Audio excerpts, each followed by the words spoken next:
ان آیات کے شان نزول کے بارے میں محدثین نے لکھا ہے، مدینہ منورہ میں یہود کا کافی عمل دخل تھا۔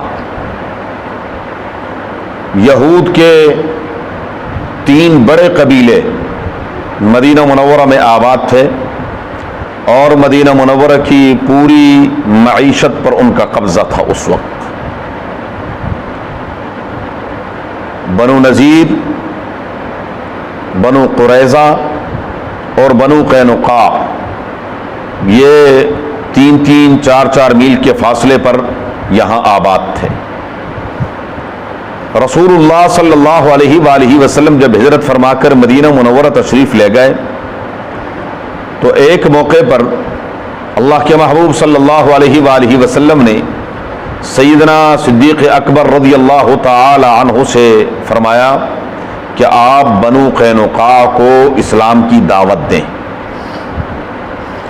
رسول اللہ صلی اللہ علیہ وسلم نے جو پیغام لکھوایا تھا ان کے نام وہ پیغام بھی دیا۔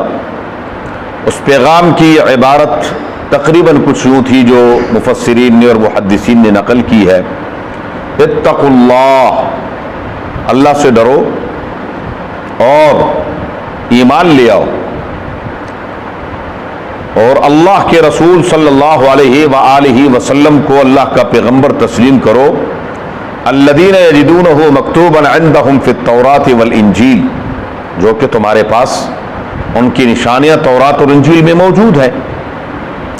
ساتھ ہی زکوٰۃ دو اور نماز پڑھتے رہو، اور ایک بات یہ کہ وَأَقْرِضُوا اللَّهَ قَرْضًا حَسَنًا،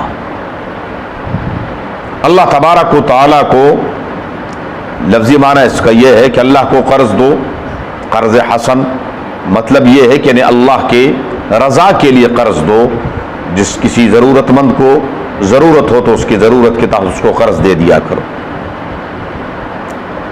ان کا عالم اس وقت، ان کا جو مدرسہ تھا اور جہاں وہ تعلیم حاصل کرتے تھے وہاں بیٹھا ہوا تھا فخاس بن عذورا، تو سیدنا صدیق اکبر رضی اللہ تعالیٰ عنہ نے انہی کی مجلس میں اسی کو خط پکڑایا، مکتوب جو رسول اللہ مبارک کا تھا، یہ دعوت تھی، اس نے وہیں پر پڑھ کر سنایا اور ساتھ ہی اس نے کچھ گستاخی شروع کر دی۔ اس نے کہا اس کا مطلب یہ ہے کہ جب ہم سے اللہ تعالیٰ قرض مانگ رہے ہیں تو اللہ تعالیٰ نعوذ باللہ وہ غریب ہیں، فقیر ہیں اور ہم مالدار ہیں، اور یہی تو وجہ ہے کہ ہمارے لیے سود جائز ہے اور ان کے لیے حرام ہے، کیونکہ ہم سے وہ کیا کر رہے ہیں؟ قرضہ مانگ رہے ہیں۔ جب یہ الفاظ سیدنا ابوبکر صدیق رضی اللہ تعالیٰ عنہ کے سامنے اس نے یہ بکواس کی تو صدیق اکبر رضی اللہ تعالیٰ عنہ سے رہا نہ گیا اور ایک تھپڑ مارا اور فرمایا اگر ہمارے اور تمہارے درمیان معاہدہ نہ ہوتا تو آپ کی خبر میں تلوار سے لیتا، آپ کی میں گردن اتار دیتا۔ یہاں ضمن میں یہ بات عرض کروں، اگر ناحق بات پر کسی کو غصہ نہ آئے تو یہ دیوسی ہے، یہ پھر بغیرتی ہے، سیدھے الفاظ میں کہ ایک ناجائز بات ہو رہی ہے آپ کے پھر ہی کیا ہوتا ہے؟ رسول اللہ مبارک کے صحابہ کرام میں خود اللہ کے محبوب صلی اللہ علیہ وسلم فرماتے ارحم امتی بی امتی ابو بکر، میری امت میں سب سے زیادہ نرمی کرنے والے، نرم دل، رحمت والے وہ ابو بکر صدیق ہیں۔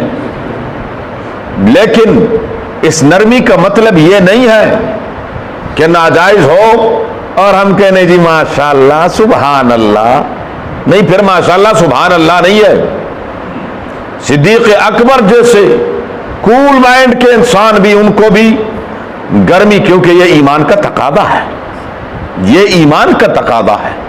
ایک تھپڑ مارا، وہ آیا اور اس نے رسول اللہ صلی اللہ علیہ وآلہ وسلم کی خدمت میں عرض کیا کہ اللہ کے محبوب صلی اللہ علیہ وآلہ وسلم، آپ کے ساتھی نے مجھے مارا ہے،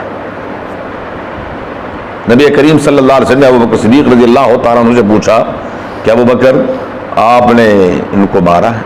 فرمایا حضور میں نے تو اور بھی مارنا تھا اور میں نے تو اس کی گردن اتار دینی تھی، لیکن ہوا یہ کہ ہمارا ان کے ساتھ معاہدہ تھا تو اس کی وجہ سے میں رک گیا، ورنہ میرا تو ابھی بھی دل کرتا کہ میں اس کو 2-4 لگاؤں۔ رسول اللہ مبارک نے فرمایا ابو بکر کیا ہو گیا ہے؟ ویسے اللہ کی شان میں گستاخی کی ہے۔ اب یہود عجیب و غریب تو انہوں نے کہا میں نے تو کوئی گستاخی نہیں کی، انکار کر دیا، میں نے کچھ بھی نہیں کہا، جی آپ کا خط لے کر آئے، میں نے مکتوب پڑھ دیا، بس میں نے تو کچھ بھی نہیں کہا، اور اس نے خواہ وہاں لوگوں کے سامنے جو ہے مجھے مارا ہے۔ اس پر نبی کریم صلی اللہ علیہ وسلم نے ابو بکر صدیق رضی اللہ تعالی عنہ سے فرمایا کہ ابو بکر یا تو یہ آپ سے بدلہ لے گا اور یا آپ یہ ثابت کریں گے کہ اس نے گستاخی کی ہے۔ اب ثبوت کے لیے گواہ چاہیے۔ اب گواہ وہاں تو ابو بکر صدیق اکیلے تھے مسلمان، باقی سب کون تھے؟ یہود، فخاص بن عزورہ کے اپنے شاگرد اور اس کے ساتھی تھے۔ اب انہوں نے کہا گواہی دینی تھی سیدنا ابو بکر صدیق رضی اللہ تعالیٰ عنہ کے حق میں، تو گواہی اسی کے حق میں دینی تھی، چاہے جھوٹی ہو چاہے جو کچھ بھی ہو۔ اتنے میں اللہ کی شان ابو بکر صدیق رضی اللہ تعالیٰ عنہ تھوڑے سے کہ دیکھو یہ بدبخت نے بدبختی بھی کی ہے، اور اب کیا ہے الٹا مجھے کہہ رہا ہے کہ جی میں نے زیادتی کی ہے۔ تو نعوذ باللہ میں نے تو زیادتی نہیں کی، اس نے اتنی بڑی گستاخی کی ہے۔ اور یہ اللہ تعالیٰ کی شان میں، انبیاء کی شان میں گستاخی کرنا یہ یہود کے لیے معمولی سی بات ہے۔ آگے آئے گا سورہ مائدہ میں ایک موقع پر انہوں نے یہاں تک کہہ دیا ید اللہ مغلولہ، کہ نعوذ باللہ اللہ تعالیٰ کے ہاتھ جکڑ دیے گئے، یعنی یہ بخل سے تعبیر کرتے تھے، اس کو کنایا ہے۔ رب العالمین نے فرمایا غلت ایدیہم ولعنوا بما قالوا، ان پر اللہ کی لعنت ہے جو اس طرح کے بکواس کرتے ہیں۔ بل یداہ مبسوطتان، رب العالمین کے دونوں ہاتھ کھلے ہیں، جیسے چاہتے ينفق کیف یشاء، جیسے چاہتے خرچ کرتے ہیں، یہ بدبختی کر رہے ہیں۔ تو اس طرح کے بکواس وہ کیا کرتے تھے۔ جبریل امین آئے، جبریل امین آئے، فرمایا عرض کرنے لگے اللہ کے محبوب صلی اللہ علیہ وسلم رب العالمین پیغام بھیجا ہے، سیدنا ابوبکر صدیق رضی اللہ تعالیٰ عنہ کو سلام ہے رب کی طرف سے۔ اور ایک موقع ایسا تھا کہ مکہ مکرمہ میں آپ کی نبوت کی گواہی دینے والا کوئی نہیں تھا، ابوبکر صدیق نے گواہی دی تھی۔ آپ کی معراج کی گواہی سب سے پہلے سیدنا ابوبکر صدیق رضی اللہ تعالی عنہ نے دی تھی۔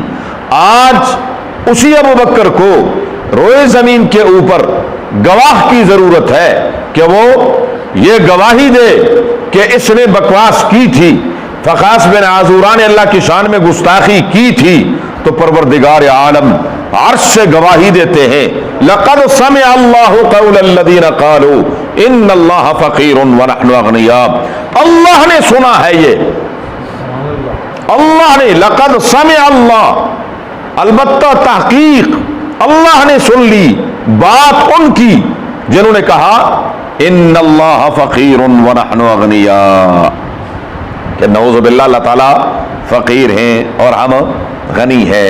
ابوبکر صدیق کی اپنی شان ہے۔